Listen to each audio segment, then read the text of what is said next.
E veja só, a AGU disse que o governo decidiu enviar ao STF uma ação declaratória de constitucionalidade para que a corte decida se a derrubada do decreto do IOF pelo legislativo foi legal. Sobre o assunto, a gente conversa agora com Anderson Trautmann Cardoso, vice-presidente jurídico da Confederação de Associações Comerciais e Empresariais do Brasil. Seja muito bem-vindo, boa tarde.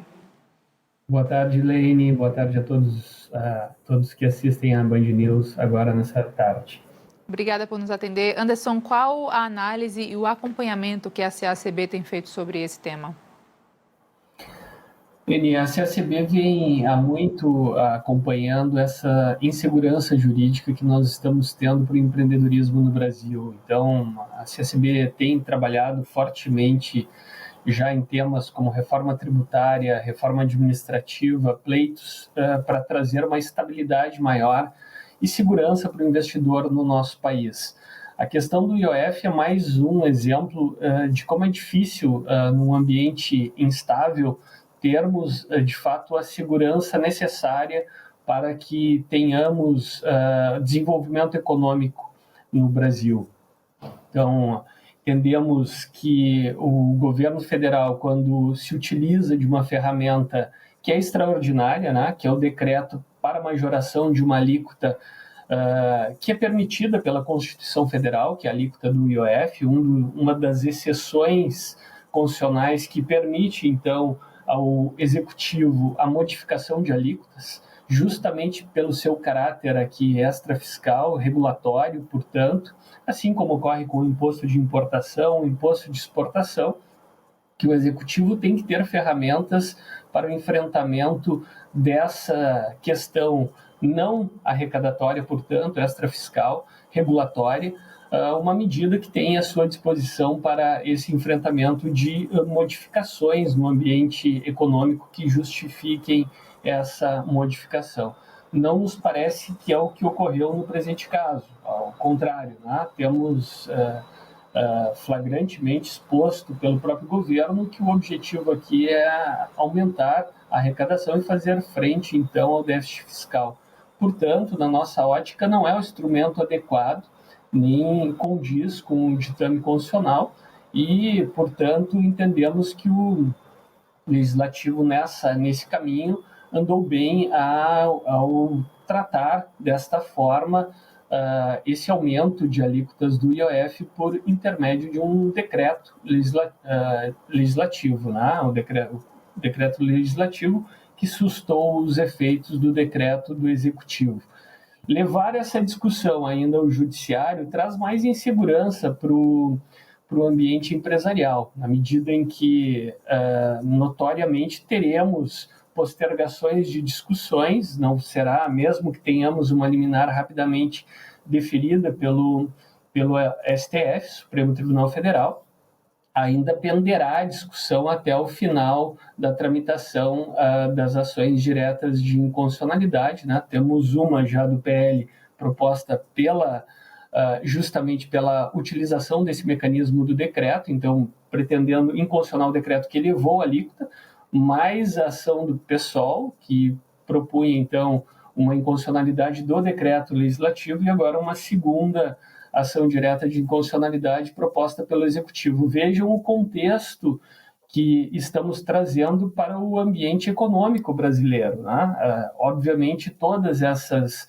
ações precisarão tramitar, ter as suas devidas instruções e julgamentos, para então, ao final, termos o deslinde definitivo da questão. Até lá, teremos insegurança, né, em diversas operações que são sujeitas a esses tributos.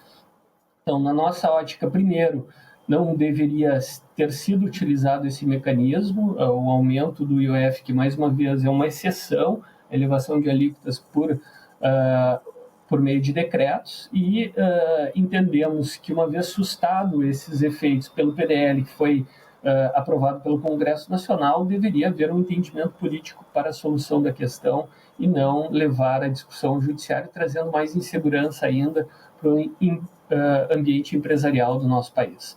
Pois é. Olha, para quem nos acompanha, só para pontuar aqui a nossa audiência, né? Lembrando que esse IOF ele tem como base a Lei 5.143 de 66, que foi implementada durante o governo militar do Castelo Branco. E a gente fala de um caráter, uma natureza que é regulatória e não arrecadatória. É algo que precisa ser levado em conta, precisa ser considerado. Para você que nos assiste, a gente paga, às vezes, e sobre o IOF, sem a gente nem perceber, quando a gente faz um empréstimo no banco, quando a gente fala do cartão de crédito, quando a gente faz investimentos, quando faz o câmbio, né, a troca do real pelo dólar, enfim, está tudo embutido dentro desse sistema do Imposto sobre Operações Financeiras, que inclusive também, Trautmann, tem relação com as cooperativas de crédito e isso afeta o desenvolvimento regional. Queria te ouvir fazendo essa junção, né, além do empreendedor brasileiro, para esse empreendedor regionalmente falando, e falando das desigualdades também regionais que o Brasil abriga. Isso tudo vai formando uma bola de neve, né? Sem dúvida, Lene, esse é um ponto muito importante. Nós temos títulos que são sujeitos, operações com títulos que financiam atividades produtivas no Brasil. Nós estamos num momento de elevada inflação, portanto, alternativas que estão à disposição do empreendedor são cada vez mais restritas e mais caras. No ambiente em que a inflação é elevada justamente pela falta de equilíbrio fiscal do governo, né? Na medida que o governo não tem esse equilíbrio que traga sustentação para a economia, há uma elevação da inflação que, por sua vez, torna mais escassos os recursos e mais caros o recurso para o setor produtivo brasileiro.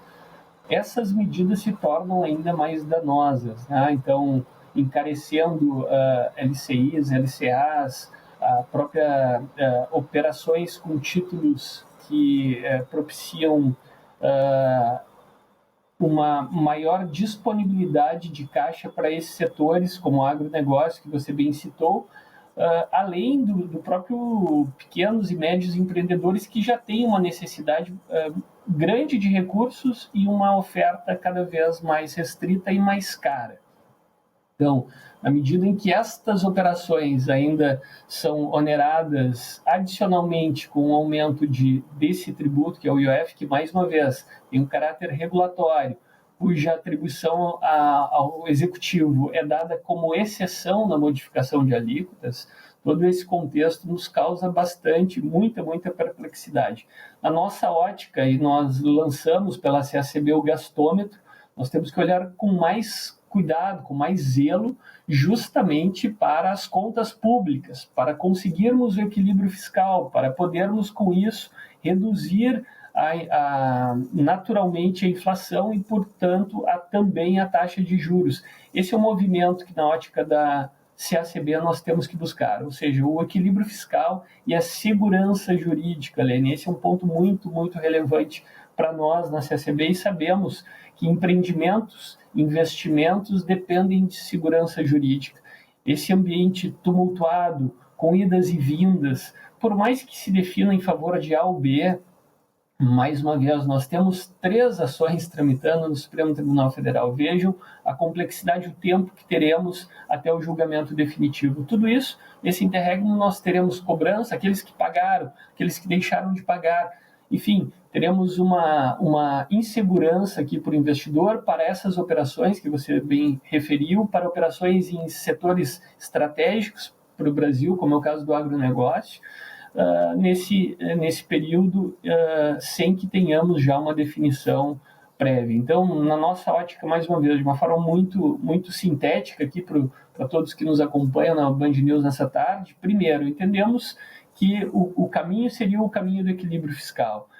Apesar da exceção dada pela Constituição Federal, mudança de alíquotas por decreto, não deveria ter sido usado para fins meramente arrecadatórios, como notória e flagrantemente, anunciadamente, aliás, foi feita esta mudança no caso do IOF. E, por fim, tendo havido o decreto legislativo, né, que sustou os efeitos do decreto do Executivo, deveria haver aqui um acordo político entre Executivo e Legislativo e não uma busca pelo Judiciário que, mais uma vez, trará somente maior insegurança jurídica para o investidor no país. Mais uma vez, equilíbrio fiscal e segurança jurídica são fundamentais para o desenvolvimento do nosso país, é isso que devemos buscar, é isso que acredita a nossa CACB. Pois infelizmente temos uma solução, mas às vezes a dose do remédio ou está sendo errada ou não está sendo ali realmente seguida, né, Trautmann? Agora, falando ainda da visão da CACB sobre esse ponto do IOF, qual a opinião de vocês sobre o melhor caminho, além desse que você cita sobre esses outros pontos da pasta econômica da Fazenda? Seria uma eliminação gradual do IOF, uma redução permanente dele ou não? Não deveria nem estar sendo mexido? Esse assunto já estava realmente ali confortável dentro do cenário que a gente tinha antes de toda essa confusão acontecer. Qual a sua visão a respeito do IOF? Lene, a pergunta é muito pertinente, né? Nós temos o surgimento do aumento do IOF decorre justamente da falta de equilíbrio fiscal, a falta de recursos por parte da União. Para fazer frente às suas despesas. Por isso, a nossa preocupação com a redução da despesa, reforma administrativa, que reduza o custo do Estado. E aqui não estamos falando em restringir serviços públicos, é fazer menos com mais, é ser mais eficiente no gasto público. Precisamos de serviços de qualidade em saúde, educação e segurança. Acreditamos na CACB que eles são extremamente necessários. O Estado precisa ser eficiente. No entanto, essa busca do IOF como mecanismo para buscar esse equilíbrio de contas não nos pareceu mais adequado, por isso entendemos correta a postura do Legislativo quando se utiliza do decreto legislativo, né, que susta os efeitos do decreto do Executivo. É uma discussão jurídica, né? Podemos invocar também a jurisprudência do Supremo Tribunal Federal em matérias semelhantes, mas não idênticas. O Supremo não se debruçou sobre a análise de um decreto do Executivo que mudasse alíquotas e fosse sustado por um decreto legislativo. Essa é uma discussão nova no Supremo Tribunal Federal e que, obviamente, poderemos ter aqui o Supremo dando guarida ao Executivo. O entendimento da Corte Autônoma tem as suas razões para decidir. No entanto, ainda que dê razão para um ou para outro lado, nós teremos aqui uma insegurança no transcorrer dessa discussão.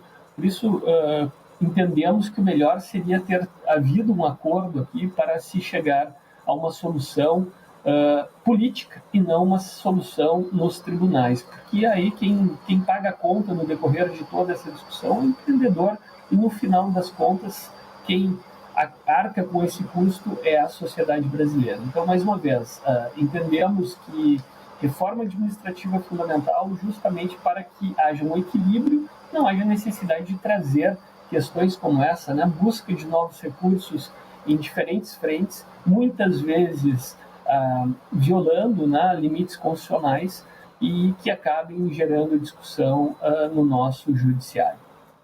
Trautmann, muito obrigada por suas contribuições aqui, a gente vai seguir de olho. Agradeço a você e a todos que fazem parte do time CACB pela participação. Até a próxima.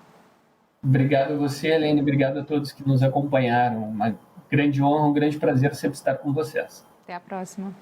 A gente vai agora para um rápido intervalo, são 15